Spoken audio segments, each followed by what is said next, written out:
A few months after, and the Adewale family's desperation only grew. Toby's once thriving life was now a distant memory. His days were spent in agony, his nights in torment. The family had exhausted every option: medical science, traditional healers, prophets, and even foreign spiritualists. Every avenue led to the same conclusion. Your son hurt someone innocent, someone special. Until he seeks their forgiveness, there will be no peace. Senator Bolaji and his wife, Dupe, were broken. The image of their son, once a proud representation of their wealth and status, had crumbled. He was now a frail, almost unrecognizable shadow of his former self. His sores refused to heal, his bones ached constantly, and his cries of pain echoed through the mansion. "We must find her," Dupe whispered one night, clutching her husband's arm. "No matter what it takes, we must find the girl. If there's any hope left for Toby, it lies with her." And so, their search resumed with renewed urgency. Their search led them back to Ajigana, the bustling, chaotic heart of Lagos that they had avoided for years. The streets were alive with vendors shouting their wares, the smell of fried akara and roasted corn wafting through the air. It was here, in a small buka, a roadside eatery, that the family had last heard of Ife and her mother. The once thriving store run by Mama Ife now stood abandoned, a ghost of its former self. The sight of the empty space brought tears to Dupe's eyes. She could almost see the mother and daughter walking side by side, oblivious to the storm that Toby had unleashed upon them. "Ask everyone," Senator Bolaji ordered his aides. "Someone must know where the girl went." Hours passed, and just as hope seemed to fade, one of the aides returned with news. "There's a woman at another buka nearby," he said. "She claims to know the girl." Senator Bolaji and Dupe rushed to the small eatery, their presence causing a stir among the locals. Their luxury car parked awkwardly on the narrow street, and their finely tailored clothes stood in stark contrast to the surrounding poverty. Behind the counter stood Amoka, a close friend of Ife. She was busy serving customers when she noticed the commotion. Her brow furrowed as she saw the senator and his wife approach, flanked by a group of aides. "Good afternoon," Dupe said hesitantly, her voice tinged with desperation. "Are you Amoka?" Amoka folded her arms, her expression cautious. "Who's asking?" "I'm Dupe Adewale," she began, her voice trembling. "This is my husband, Senator Bolaji Adewale. We are looking for someone, a young woman named Ife. We were told you might know her." At the mention of the senator's name, Amoka's eyes narrowed. She had heard stories of Toby's cruelty and knew of the pain he had inflicted on her friend. Anger bubbled within her. "What do you want with her?" she asked coldly. Dupe clasped her hands together, tears welling in her eyes. "Please, we mean her no harm. Our son is dying. We need her forgiveness. Please, help us." Amoka's heart twisted with conflicting emotions. She remembered the nights she had spent holding Ife as she cried, the endless recounting of that horrible day, and the devastating loss of Mama Ife. The thought of helping the family that had caused such pain felt like a betrayal. "No," Amoka said firmly, stepping back. "I can't take you to her. She's been through enough. Please." Dupe fell to her knees on the dusty street, her hands clasped in prayer. "I beg you. Ife is the only one who can save my son. We will do anything, anything at all." Amoka stared at the woman before her, stunned. People had gathered to watch the scene unfold, their murmurs filling the air. Senator Bolaji, too, lowered himself to his knees, a sight no one thought they would ever see. "Please," he said, his voice breaking. "We've lost everything. Our son is suffering in ways no one should. Ife is the only hope we have left." Amoka's resolve wavered. She didn't trust them, but their pain was undeniable. After a long moment, she sighed heavily. "Wait here," she said. Amoka led the couple through narrow streets, her heart pounding with uncertainty. The journey was long, and Senator Bolaji and Dupe struggled to keep up, unused to the rough terrain of the slums. They carried a small wheelbarrow where Toby lay, too weak to walk. When they arrived at Ife's small home, Amoka hesitated. "I don't know how she'll react," she said, glancing back at the couple. The senator nodded. "We'll take our chances." Amoka knocked softly, and moments later, the door creaked open.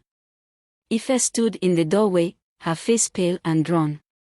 Her once bright eyes were now clouded with sorrow, and her thin frame spoke of months of grief and hardship. Her gaze shifted to the couple behind Amoka, and her expression hardened. "What are they doing here?" she demanded. Dupe stepped forward, her voice trembling. "Ife, please. We've come to beg for your forgiveness. Our son is dying." Ife's face twisted with anger. "Forgiveness? You think you can come here, after everything, and ask for forgiveness? My mother is dead because of your son. My life is in ruins because of him." "We know," Senator Bolaji said, his voice breaking. "We know we don't deserve it, but we are begging you. Please, have mercy." Ife's eyes filled with tears, memories of that day flooding back. She felt her mother's absence like a physical wound, her heart aching with the weight of her loss. "I can't forgive him," she whispered. "Not after what he did. Not after what I've lost." Dupe fell to her knees again, sobbing. "Ife, please. He's my only son. I'm begging you as a mother." But Ife's pain was too great. She turned away, her hands trembling. "Leave. I don't want to see you again." As she closed the door, a wave of nausea washed over her. She clutched her stomach, confusion and dread filling her mind. She hadn't been feeling well for weeks, and now, a horrifying thought crossed her mind. "No," she whispered, sinking to the floor. Tears streamed down her face as the realization hit her. She was pregnant. The days following the Adewale family's first visit to Ife were filled with a relentless cycle of pleading and rejection. Senator Bolaji and Dupe returned to her home every day, each time with gifts of food, money, and promises of a better future. But Ife's heart remained hardened. The pain she carried was too deep, the scars of her trauma too fresh. Every time they arrived, Ife felt the weight of their presence like a physical burden. She would listen briefly, then shut the door, leaving them outside in their desperation. Amoka, who remained by her side, tried to console her, but nothing could pierce the walls Ife had built around herself. Ife's nights were the worst. Alone in the dim light of her small room, she would lie awake, clutching her stomach. The nausea that plagued her daily had confirmed her worst fear: she was pregnant.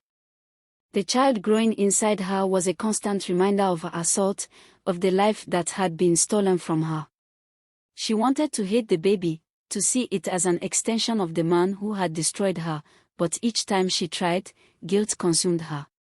How could she hate something so innocent? Yet, how could she love it? Her thoughts often turned dark. She contemplated ending the pregnancy, even going so far as to visit a local clinic.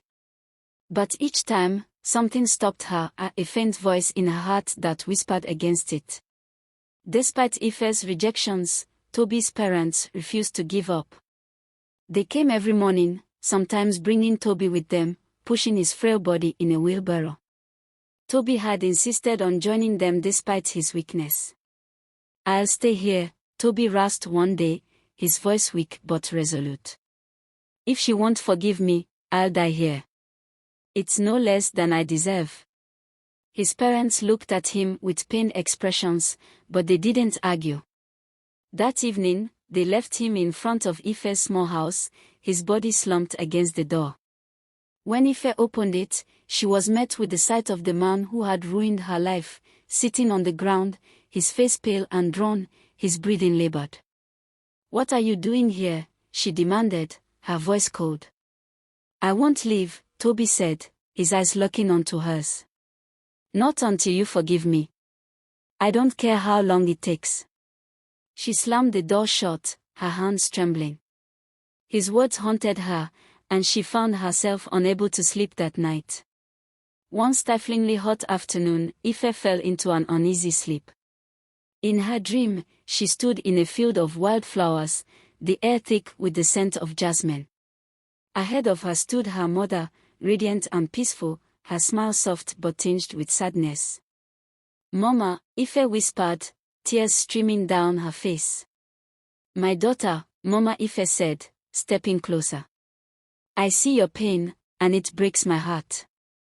You've been so strong, but this burden is too heavy for you alone." "I can't forgive him, Mama," Ife sobbed. "He destroyed me. He took you from me. How can I let that go?" Mama Ife placed a gentle hand on her shoulder. "Forgiveness isn't for him, Ife. It's for you. It's the only way to free yourself from this pain." And the baby, her gaze drifted to Ife's stomach.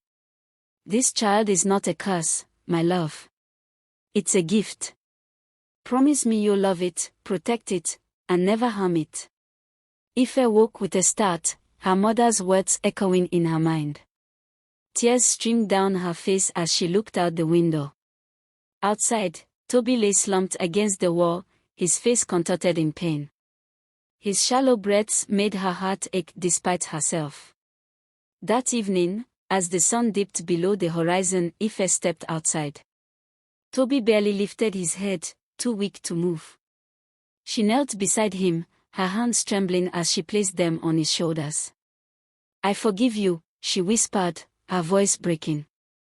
"Not because you deserve it, but because I need to let go. I forgive you, Toby." A strange warmth spread through her chest as she spoke, and for the first time in months, she felt a sliver of peace. Toby looked up at her, his eyes filled with tears. "Thank you," he whispered, his voice barely audible. Toby insisted on staying with Ife for the next few days, refusing to return home. He wanted to learn, to understand the life he had looked down upon for so long. Ife taught him how to cook simple meals, how to fetch water from the communal tap, and how to navigate the bustling streets of Ajigono. "Why are you doing this?" he asked one day, as they sat outside her small home. "Because you need to see that life isn't about power or money," Ife replied. "You've spent your life looking down on people like me, but we're not so different." Toby nodded, his arrogance slowly melting away. He began to see the beauty in the small things, children playing in the streets, neighbors sharing what little they had, the resilience of the human spirit. 2 months later, Toby returned from a trip abroad. His parents had insisted he travel to regain his strength, but his thoughts had remained fixed on Ife. He couldn't forget her, or the lessons she had taught him. When he arrived at her home, he found her sitting outside, her stomach now noticeably swollen. "Ife," he said softly, his voice filled with regret. She looked up, her expression guarded. "What are you doing here?" "I needed to see you," he said. "I needed to apologize again. For everything." "It's too late for apologies," Ife said, her voice trembling. Toby dropped to his knees, tears streaming down his face. "I know I don't deserve your forgiveness, but I'll spend the rest of my life making it up to you. Please, let me be part of your life. Let me be part of our child's life." Ife's resolve wavered, her heart torn. She wanted to hate him, but she couldn't deny the sincerity in his eyes. After a long moment, she nodded. "If you're serious, then prove it." Toby did just that. He spent every day by her side, helping her in any way he could. When the time came, he proposed to her in the heart of Lagos, surrounded by the people who had once been strangers but had now become family.